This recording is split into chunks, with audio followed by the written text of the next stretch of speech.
So we were dealing on the point here is that अगर promiser अपने side से अपना पार्ट परफॉर्म करने के लिए ऑफर कर रहा है, हाँ, और promising निग्लेक्ट कर रहा है, तो वहां पे क्या हो जाएगा बोलो, promiser will not be responsible for the non-performance of contract. In fact, हाँ, for refusal to accept the performance of contract from the side of the promisee, promiser can take an action for the damages etc. हाँ, but इसके लिए वो जो offer of performance promiser कर रहा है ना, वो ऑफर ऑफ परफॉर्मेंस पहला पॉइंट कैसे चाहिए बोलो, अनकंडीशनल चाहिए, मतलब जैसे कॉन्ट्रैक्ट में डिसाइडेड है वैसा ही चाहिए, उसमें कुछ भी न्यू ऐड करके वो ऑफर नहीं होनी चाहिए.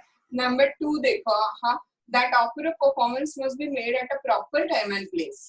देखो proper time and place module में अगर आपके सामने किसी क्या होगा तो इतना ही करना है, उसके आगे एंड अंडर वगैरह वगैरह जो लिखा है वो भूल जाओ. हाँ, just keep in mind it must be made at a proper time and the place, इतना याद रखो उसको. हाँ, इसका मतलब बताती हूँ. देखो मुझे ना ओरिजिनल कॉन्ट्रैक्ट में से था, हाँ, कि आपको कुछ गुड्स भेजने थे, हाँ, और मैंने क्या किया पता आपको, रात को 1 बजे गुड्स भेज दिया, हाँ, और गांव के बीचों बीच कहीं पे रोड पे आपका माल छोड़ दिया और बोला कि मैंने अपना पार्ट परफॉर्म कर दिया.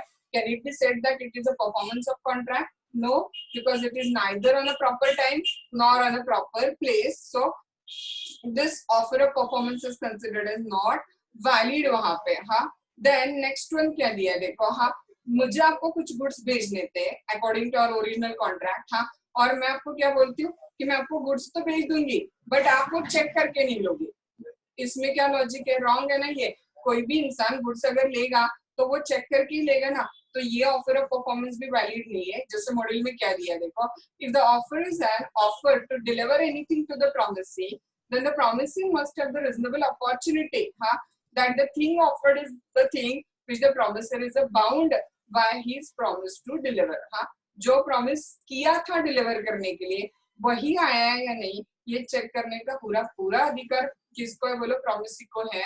और अगर प्रॉमिसर ऐसे कुछ बोलता है कि मैं वो चेक करने की अपॉर्चुनिटी आपको नहीं दूंगा, तो ये भी ऑफर टू परफॉर्मेंस वैलिड नहीं है. हाँ, सो an offer to perform become valid. Number 1, it must be unconditional. Number 2, it must be made at a proper time and place.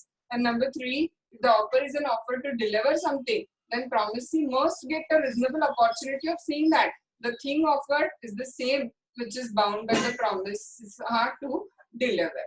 तभी वो offer to perform क्या होगी बोला, valid वहाँ पे होगी. Now one of the party to contract is making refusal, हाँ, to perform his part. तो इसका रिजल्ट क्या होगा वो हम लोग क्या करेंगे कल देखेंगे, क्योंकि फिर उसमें टाइम जाएगा, उसको हम लोग कल डील करेंगे.